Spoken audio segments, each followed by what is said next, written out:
মানে আমি তোমায় সকাল সকাল কোন অলক্ষণে কথা বললাম রানী? আমি তো কিছুই বুঝতে পারছি না। বললেন না, অলক্ষণে কথা বললেন না। ভুলে যাবেন না, আমি আপনার রানী, এই কৃষ্ণনগরের রানী। আমি তো তোমায় একটু কোনো কথা নয়, হ্যাঁ? নিজের কাজ নিজে করুন, বুঝলেন? অন্দরমহলে আমার অনেক কাজ আছে। নিজের কাজ নিজে করব? আমি তোমার স্বামী, আমি তোমার কাছে এইটুকু আবদার করতে পারি না? হ্যাঁ,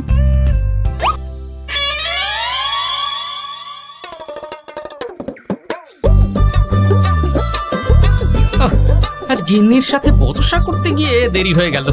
মহারাজ আবার আমার দেরি দেখে রেগে না যান।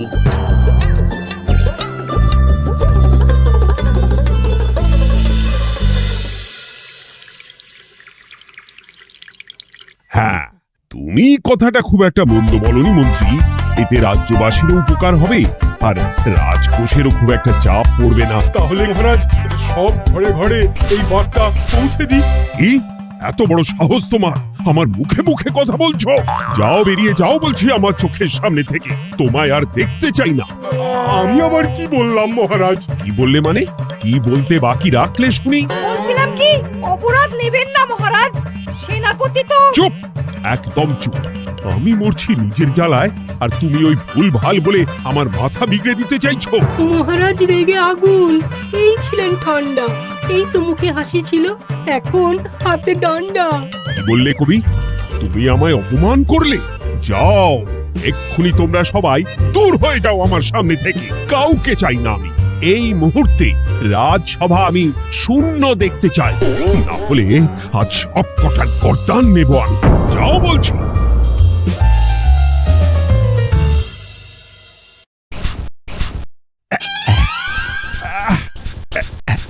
আহা, একটু শান্তি হলো।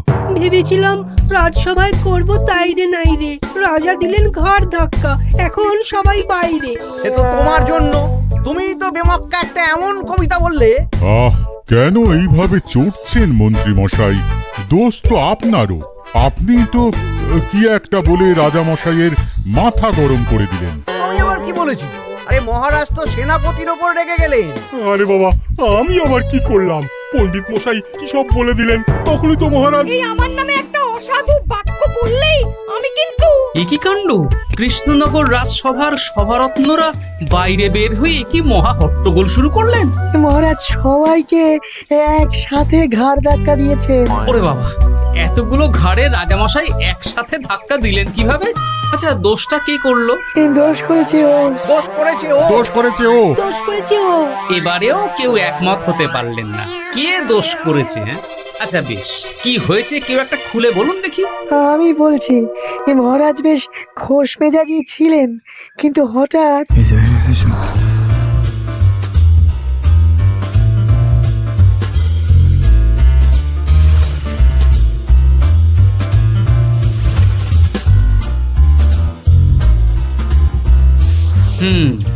এই কাণ্ড! এ তো ভারী অদ্ভুত রোগ মনে হচ্ছে।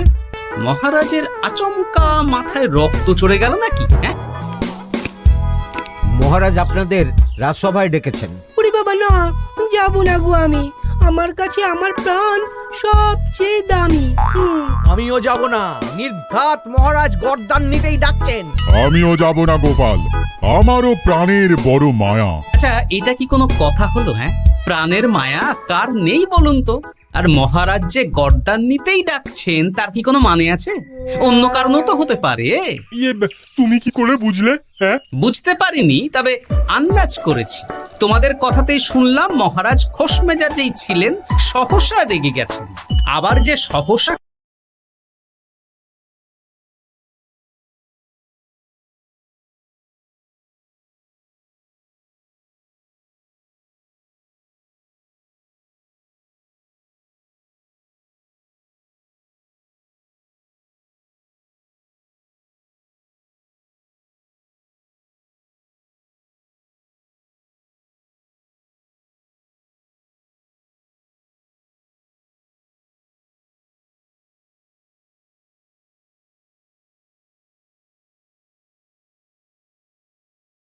মন্দ, চলো সবে ফিরিয়ে আনি রাজসভার ছন্দ। আরে গোপাল, এসো এসো এসো। তা এত দেরি করলে কেন? বাকিরা কোথায়? তারা আসছেন মহারাজ।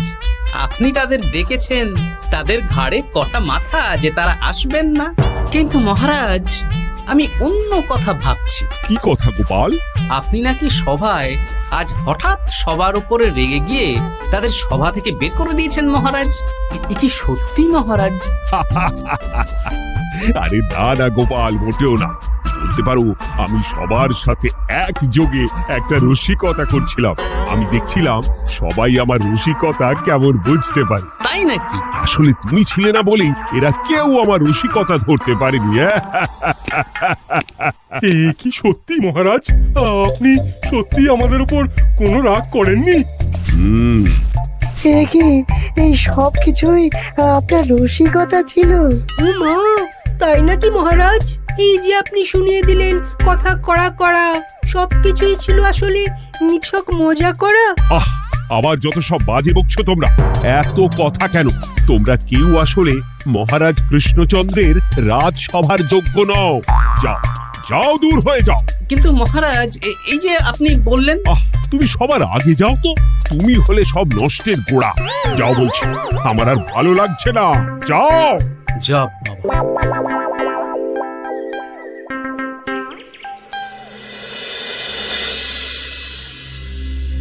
কি বুঝছেন? না না না, আমি তো সবই ঠিক দেখছি রানীমা। হ্যাঁ, এটা ঠিক যে নারীর গতি কিঞ্চিত চঞ্চল বটে, তবে তা তো হতেই পারে। বাকি সবটাই ঠিকই আছে। তাহলে এমন হচ্ছে কেন? মহারাজ এইভাবে যখন তখন রেগে যাচ্ছেন কেন? আজ শুনলাম আপনাদের সভা থেকে দুবার বের করে দিয়েছেন, আবার ফিরিয়ে এনেছেন। হুম হুম হুম। আমি ওষুধ পাঠিয়ে দিচ্ছি, আর মহারাজের কিঞ্চিত বিশ্রামের দরকার। হ্যাঁ, তোমার মাথা আর আমার মুন্ডু। বলি, আমি বিশ্রাম নিলে রাজকার্যকে চালাবে শুনি তুমি, নাকি ওই অকর্মার ঢেকি মন্ত্রী? না মানে ওই আমি। যাও, আর আমার কথা বলতে ভালো লাগছে না। আমাকে একটু একা থাকতে দাও।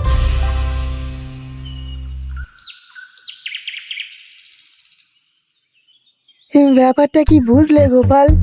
রাজবৈদ্য তো মহারাজকে দেখতে রাজবাড়িতে গেছেন। এ কি মনে হয়? গতকালও আমি যখন বাগানে গেলাম,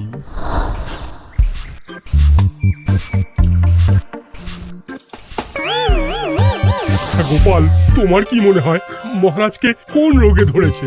এই রেগে যাচ্ছেন, আবার এই মাথা ঠান্ডা হয়ে গিয়ে ডেকে পাঠাচ্ছেন। আমি বলি কি গোপাল, তখন সবার সামনে বলিনি বটে, তবে এখন তোমার সামনে স্বীকার করতে বাধা নেই। কি কথা বিজ্ঞানী? মহারাজের এই রাগের কারণ হয়তো আমি। আমার মনে হয় আমার দোষেই উনি এরকম বারবার রেগে যাচ্ছেন। কেন? আসলে মহারাজ আমাকে একটা মাথা যন্ত্রণা সারার ওষুধ আবিষ্কারের দায়িত্ব দিয়েছিলেন, তো আমি অনেক চেষ্টা করেও সেই ওষুধটা আবিষ্কার করতে পারিনি। যেটা আবিষ্কার করেছি তাতে সেরকম কাজ হচ্ছে না। আমার মনে হয় ওনার মাথা ব্যথা থেকে এরকম হচ্ছে। সে যাই হোক, তুমি কিছু একটা করো গোপাল। মহারাজের অসুখ কিভাবে সারানো যাবে সেটা নিয়ে কিছু একটা ভাবো। ভাবতে তো হবেই। আজ সন্ধেবেলায় তুমি তোমার বাড়িতে বাকি সভাসদদের ডেকে আনো, আমি সমাধান সঙ্গে নিয়ে সময় মতো চলে আসবো। আচ্ছা বেশ, তাই হবে। আমি এক্ষুনি বাকিদের খবর দিয়ে দিচ্ছি। আর বিজ্ঞানী, একটু এদিকে এসো তো, একটা কথা আছে।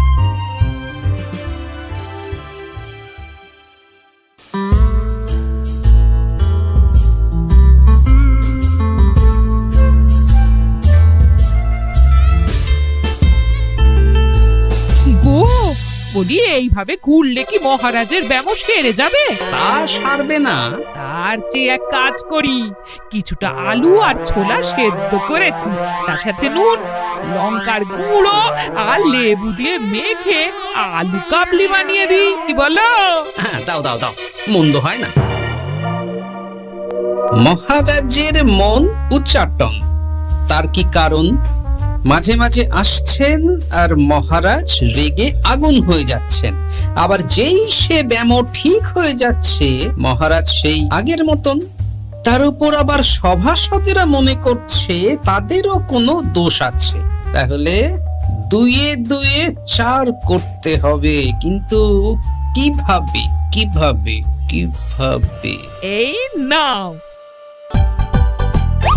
আলু কাবলি খেয়ে পেট ঠান্ডা করে নাও দেখি। হ্যাঁ, বেশ কিছুদিন আগে বিজ্ঞানী লেবুর রসের জাদুর কথাই তো বলছিল।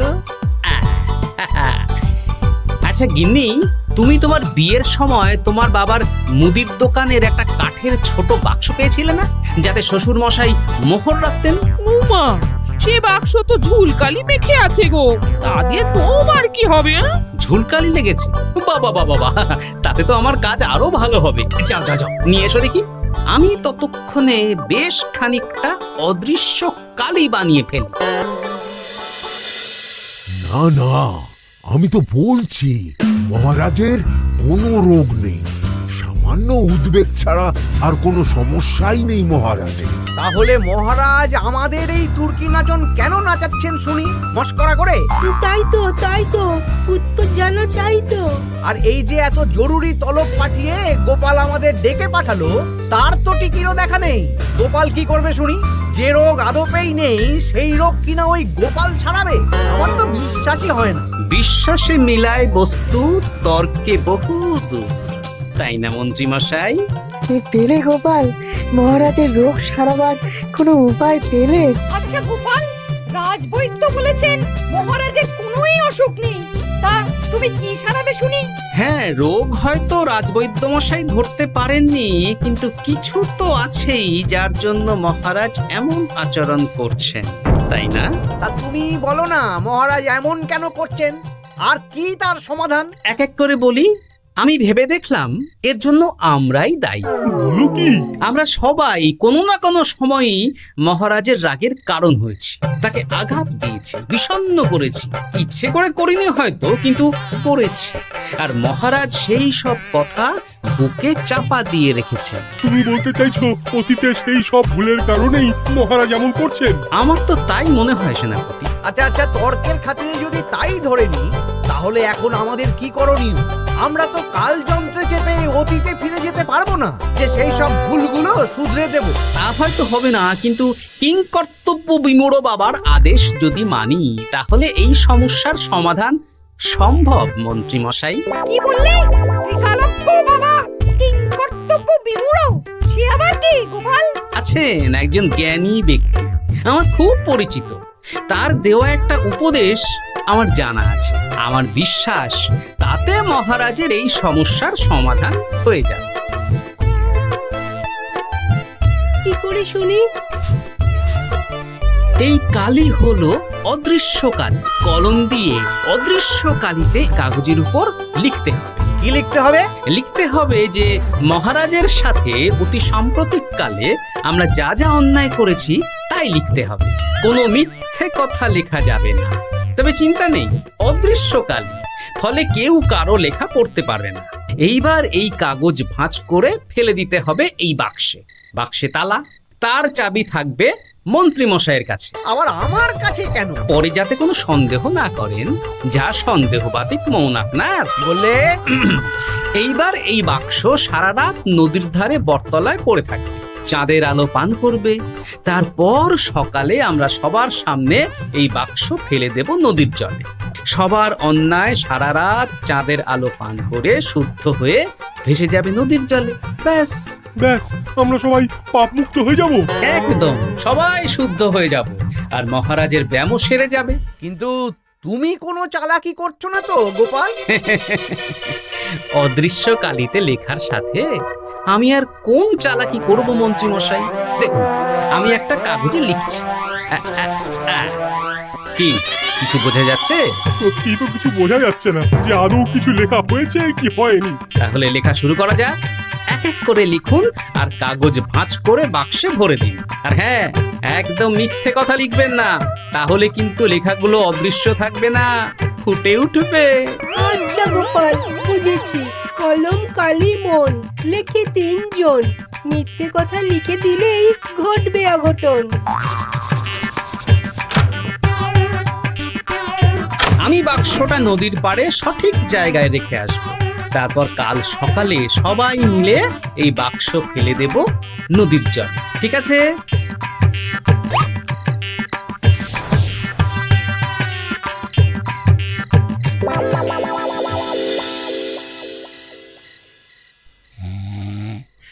কথায় আছে, মনে যা আসে বলে যাও, ভুলেও লিখো না, তাহলেই বিপদে পড়বে। এদিকে কেমন সবাই নিজের নিজের দোষ লিখে বাক্সে ফেলে দিয়েছে। ভাগ্যিস আমি সবার লেখা কাগজগুলো রাতের অন্ধকারে বের করে আনলাম।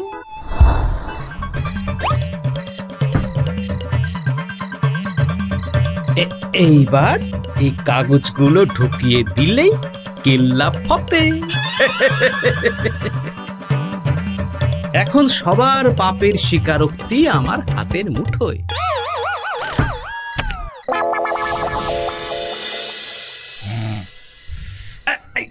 আরে, ও মা গো, ও বাবা গো, বলি নাক ডেকে তো ঘুমোচ্ছ, আর পিঠটা একটু চুলকিয়ে দাও দেখি। এই জন্যই তো মাথাটা যায় গরম হয়ে। আরে, এই সহজ ব্যাপারটাই তো আমি বুঝতে পারিনি। মহারাজের অসুখ তাহলে এই। যাক, এই রাতের বেলাতেই একসাথে একটা ঢিল পেয়ে গেছি। এক ঢিলে মারবো 2 পাখি। রাজার অসুখও সারবে, আবার সব কটা পাজি শায়েস্তাও হবে। হ্যাঁ,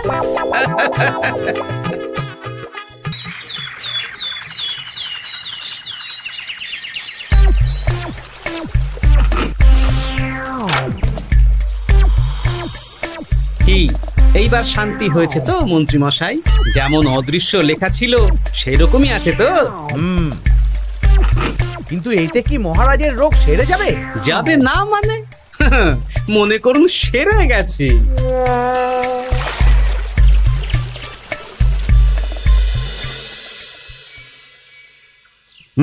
তাহলে আজকে সভার কাজ শুরু করা যাক। ক্ষমা করবেন মহারাজ, সবার কাজ শুরু করার আগে একটা দরকারি কাজ আগে করা দরকার। না হলে আবার কখন আপনি আমাদের কারো উপর রেগে যাবেন আর আমাদের সভা থেকে তাড়িয়ে দেবেন, তার তো ঠিক নেই, তাই না? গোপাল, আর বিরক্ত করো না। আমার এত সাহস নেই মহারাজ যে আমি আপনাকে বিরক্ত করব। আমি তো জানি নিজের পিঠ যখন নিজে চুলকোনো যায় না, আর কেউ থাকে না সেই পিঠ চুলকিয়ে দেবার মতো, তখন কিরকম বিরক্তি জেগে ওঠে, তাই না মহারাজ? এ কি গোপাল, তুমি এত কিছু কি করে জানো? জানাই তো আমার কাজ মহারাজ। আর এও জানি যে আপনার এই বিরক্তির পেছনে সভাসদগণের ভূমিকা ঠিক কি। তার মধ্যে তুমিও আছো গোপাল, তাই না? আছি, পুরো মাত্রায় আছি মহারাজ। তবে হ্যাঁ, আমি কিন্তু তাই বলে রাজকোষের হিসেবে গোলমাল করে মহারাজের কোপের কারণ হইনি মন্ত্রী মশাই। কি গোপাল আন্দাজে বলছে? না হলে কাল অদৃশ্য কালিতে আমি কি লিখেছি সেটা জানলো কি করে? আমি যা লিখেছি সেটাও কি গোপাল পড়ে ফেলেছে নাকি? যাকে পড়লেই বাকি, সব লেখা তো ওই নদীর জলে ভেসে গেছে। আমি যে লিখেছি তার প্রমাণ কি? তবে আর চিন্তা নেই মহারাজ, সমস্যার সমাধান হয়ে গেছে। এখন থেকে আপনি যতক্ষণ রাজসভায় থাকবেন, প্রথমে মন্ত্রী মশাই, তারপর পণ্ডিত মশাই, আর তারপর রাজবৈদ্য পালা করে আপনার পিঠ চুলকে দেবে। কেন আমি কেন চুলকে দেবো? না দিলে যে আপনার কপালে অনেক বড় শাস্তি ঝুলছে মন্ত্রী মশাই। রাজকোষে যে জালিয়াতি আপনি করেছেন তার স্বীকারোক্তি আমি হাজির করব যে মহারাজের সামনে।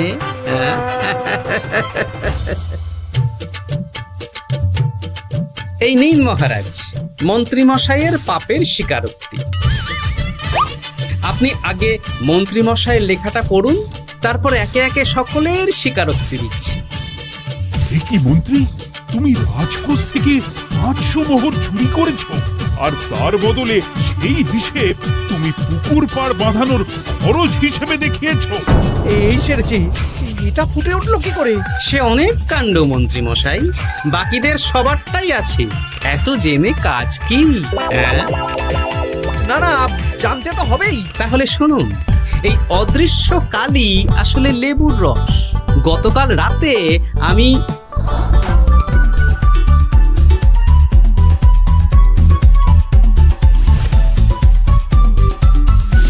এবার লেবুর রসে অদৃশ্য লেখা কেন বা কিভাবে ফুটে উঠলো সেটা বিজ্ঞানী বোঝাবে।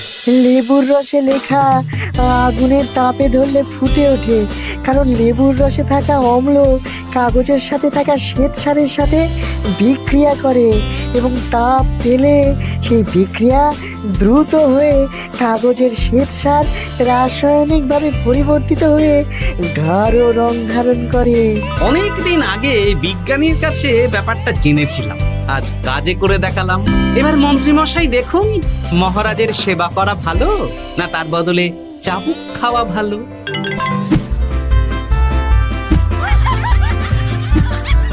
ওরে বাবা, না না, উফ! আগে যেমন বুনো ওল তেমনই তো বাঘা তেঁতুল হবে মন্ত্রীমশাই।